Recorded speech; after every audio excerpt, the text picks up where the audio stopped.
one-way force, with multinational companies in the lead and forever changed trade patterns in their wake. Globalization has already swept across much of China. A large share of foreign capital has set up shop locally in seek of tapping into huge potential demand. But underneath that seemingly one-way transmission is an undercurrent. Chinese companies are investing abroad more than ever. That trend seems set to last. Today, tens of thousands of Chinese enterprises have set up overseas companies, representative offices, or R&D centers. According to China's Ministry of Commerce on January 17th, the country's non-financial outbound investment hit $59 billion last year, up over 36% on year. Total non-financial outbound investment added up to $258.8 billion by the end of 2010. According to China's Zero to IPO Research Center statistics on January 5th, 476 Chinese enterprises conducted initial public offerings on foreign stock markets, earning over $105 billion in 2010. The number of Chinese enterprises IPOs hiked 170% compared with 2009. The total capital raising amount also increased by more than 92% on year. The series of numbers are showing us Chinese enterprises' determination of going globally is becoming stronger than ever before. Chinese brands are attracting more and more attention on the global stage. There is no single path to becoming a globalized company, but looking at one such story will provide a good example of what many enterprises have been doing over the past few years. Sany Heavy Industries was founded in 1994. With its headquarters located in China's Changsha Economic Technological Development Zone. It is involved in all aspects of construction machinery manufacturing, with products as diversified as construction equipment, road construction equipment, cranes, and more. Worldwide, Sany set up over 30 overseas affiliates capable of covering more than 150 countries. Its products have been exported to more than 110 countries and areas. Currently, Sany invests in India and in the U.S. and has established manufacturing and R&D bases. In 2010, Sany Heavy Industries invested $200 million in the construction of an engineering machinery manufacturing base in Brazil. Sany's physical presence in Brazil marks the completion of the first phase of Sany's strategic layout in the world. I think since 2002, the Sany Group has deployed the globalization strategy, and from the period around 10 years, we have made lots of investments in the global market, including our great investment in Brazil, in the United States, in India, and also in Germany. And except for those R&D and manufacturing sites, we've already set up more than 30 companies across the world to expansion our sales and after-sales service network. China is not only investing in heavy industries, but also retail. Haier, a white goods manufacturer, is a clear example. Haier is now one of the most popular and recognized brands in the world's market. In the US, Europe, and even the Middle East, Haier has a huge number of users. In the Asian market, Haier said earlier it aims to roughly quadruple its sales in the Japanese market to $360 million in 2015 compared with 2009. In Africa, Haier is also getting into everyone's homes. According to consumers in Nigeria, Haier has been a well-known brand for years already. They know it has good quality and it is made in China. And most of the new products that has been out recently, the generators has been superb. The washing machine, the TVs, the home theaters. I think Ayatamoku has really come a long way, and God willing, we are not there yet. On December 22, 2010, Haier was selected as one of the world's top 10 innovative companies issued by USA Newsweek website on the world's home appliance enterprises. Newsweek says, since Haier continued to create a first brand of the world's white household appliances, it has been recognized in the world again. Besides Haier, there are many other famous made-in-China home appliance brands in the world's market. Deere Consumer Products is one of them. Deere is a Chinese company that just listed on the Nasdaq in 2009. On its website, it says, the emerging market of China has been an excellent source of growth for the appliances sector. As the Chinese population becomes more affluent, they are increasingly looking to embrace the luxuries and conveniences of the Western world. He Ying, CEO of Deere, spoke about his company's success. We now own about 10% of the US market. We hope to keep expanding our market globally, and we will also work hard in the domestic market. After so many years of dealing with the bad reputation that comes along with the label Made in China, last year Chinese enterprises started a battle. They began fighting for a new name, Created in China. It symbolizes a milestone for Chinese enterprises to start their own innovative journey.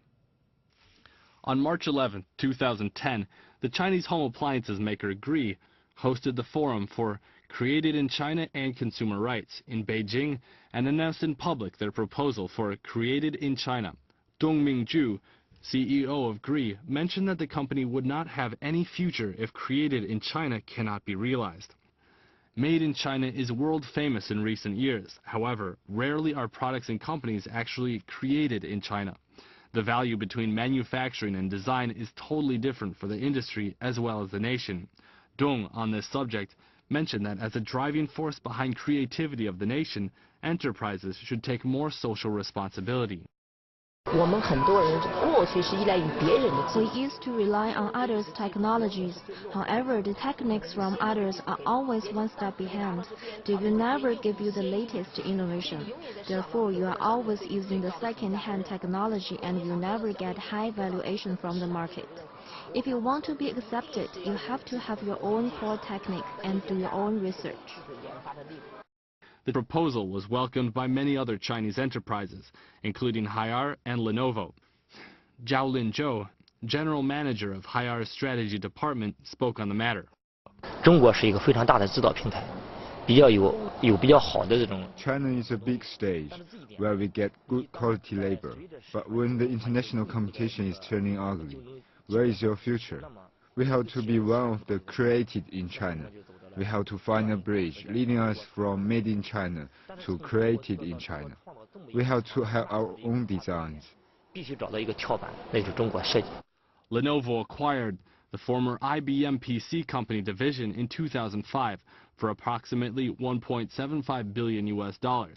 Its principal operations are currently located in Beijing, China, Morrisville, North Carolina in the United States, and Singapore, with research centers in those locations as well as others. In 2009, Lenovo was the fourth largest vendor of personal computers in the world. For the year ending in the third quarter of 2010, its market share increased from 8.6% to 10.4%. Lenovo Group CEO Xu Dongcheng answered how a company can lead the market. There is only one way, which is to be innovative. We have our global market with headquarters in China, US and Japan. We also have over 46 top laboratories worldwide. This kept us to create new products to meeting clients' needs. From 2009, the world has been suffering from the global financial crisis. Many people are wondering, was that a big obstacle for Chinese companies? The answer is no. According to Sunny and Deere, the crisis is a great opportunity for Chinese enterprises to develop the global market. The crisis didn't have much impact on our business. Our products are to meet people's basic daily needs. It's not like airplane or luxury goods that people are afraid to buy during the crisis. Our products and other necessities, such as clothing and shoes, are not much influenced. I think currently in the Western countries like the States or like in most of the European countries, they have the latest technology. But actually during the financial crisis, they are facing more the shortage of the funds, the shortage of the monetary. But they still have a large market and the latest technology. So currently, we think it's a very good timing for Chinese companies to expansion to those markets. For instance, we also see that lots of Chinese companies have bought a lot of assets overseas at the moment. For the, we take the renewable energy sector as an instance. including Fanny and including many of the Chinese energy entities, utilities. They're trying to get more development rights, and also the wind farms, the solar farms, and some of the other energy assets in the Western countries, because we are believing the development of the future economy. This economy will rise up again, and those of the energy assets, they are long-term investment, and we will get benefits from those investments in the future. The auto industry is one of the most globalized industries in the world and has been for some time. Probably the best known example is the IBM Lenovo case, but as to the second, that would go Geely and Volvo. Established as an independent firm in 1986, Geely launched its auto manufacturing business in 1997 and is today a fully integrated independent auto firm with a complete auto ecosystem from design to distribution and servicing. For over the past 10 years, Geely has grown faster than any other company in the Chinese auto industry. The rapid growth has been built on careful planning and innovation. Volvo was deep in debt before Geely stepped in. It hemorrhaged $1.5 billion in 2009, pushing it down to $3.5 billion in debt. At that time, Ford owned Volvo. But due to difficulties of its own, the American automaker was anxious to sell off the lagging division. It needed money to restructure its own key brands. The European Commission approved the match on July 6, 2010. On that day, Ford officially handed Volvo over to Geely. Li Shufu, Geely's board chair, told media that he was attracted to Volvo as early as 2002. However, the financial conditions couldn't warrant an acquisition until that year. He says the takeover is significant for three main reasons. It builds a bridge between China's auto industry and the world, elevates Chinese brand values, and gives Chinese customers access to luxury cars. 如果简单的讲某一项技术，那很方便的，花钱就能买过来。 It's quite simple to obtain a single technique. Money could help us to buy it. It's also simple to buy an auto brand. Money can solve the problem. However, the miracle of running an auto company, money is far not enough. The key issue lies on how to create a competitive cultural system for this company. Moreover, it's also crucial on constructing other systems, including research and development, sales and after-sales, human resources and brand image. Those need a long time to achieve. Even a decade might not be enough. My personal experience tells me that China's auto industry is far behind the world-leading ones. The Geely-Volvo merger is seen by experts as a strategic step for China's auto industry in several ways. It benefited both sides. Volvo is planning to set up 3 factories in China. The first will probably be built in northwest China's Chengdu city. Geely will also take the opportunity to further explore the European market. The Geely and Volvo case has so far proven successful. However, acquisition roads for Chinese enterprises are not all flat.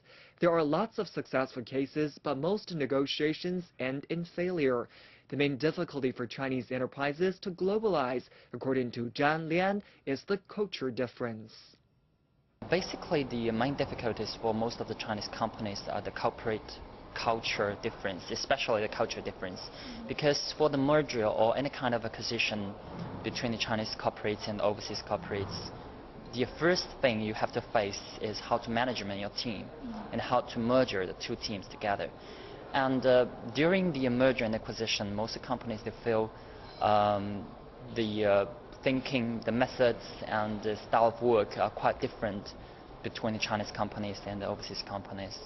And for instance, some of the examples in our company, we have cooperating with lots of overseas companies in technology side or even in the commercial side. But we feel that especially the Western companies, we're facing more difficulties in communicating with them, not only in the style of work, but also during the different taxation and law system. And they are more complicated, and they deploy totally different systems what we deploy here in China. But with some of the East Asian countries, we are more comfortable with there because I think that basically is the culture difference. In November 2010, international experts met at the 16th Annual Wharton Asia Business Conference. They did so to discuss the challenges and opportunities that Asia is facing, especially China. Talking about Chinese companies' global acquisition process, they also agreed that the major challenge is cultural.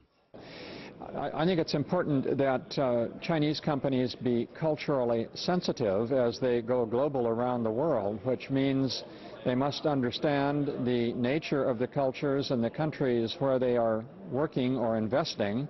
Very important, obviously, to learn the languages. The key is really branding and differentiation, and Chinese companies need to figure out what is special about their product, and they need to brand it. And branding needs to be consistent. Branding needs to be well marketed. There needs to be a lot more interaction between U.S. individuals going to China and Chinese people coming here. And I also think that the Chinese companies can do a better job of communicating the contributions that they can make to the local communities when they do invest here. Each coin has its sides. There are innumerous obstacles on the way for Chinese enterprises trying to globalize. However, Chinese entrepreneurs have made large successes these days in going abroad.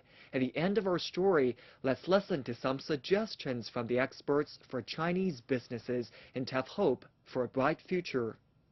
I think the way of maintaining that is diversifying your industries, that you move into new technologies, invest more money into the knowledge society, means developing talent, young people. I think with the development of the Chinese economy, more and more Chinese companies, they have aware that the global market, how important the global market is. And they are looking into the larger global market, not only for the domestic market.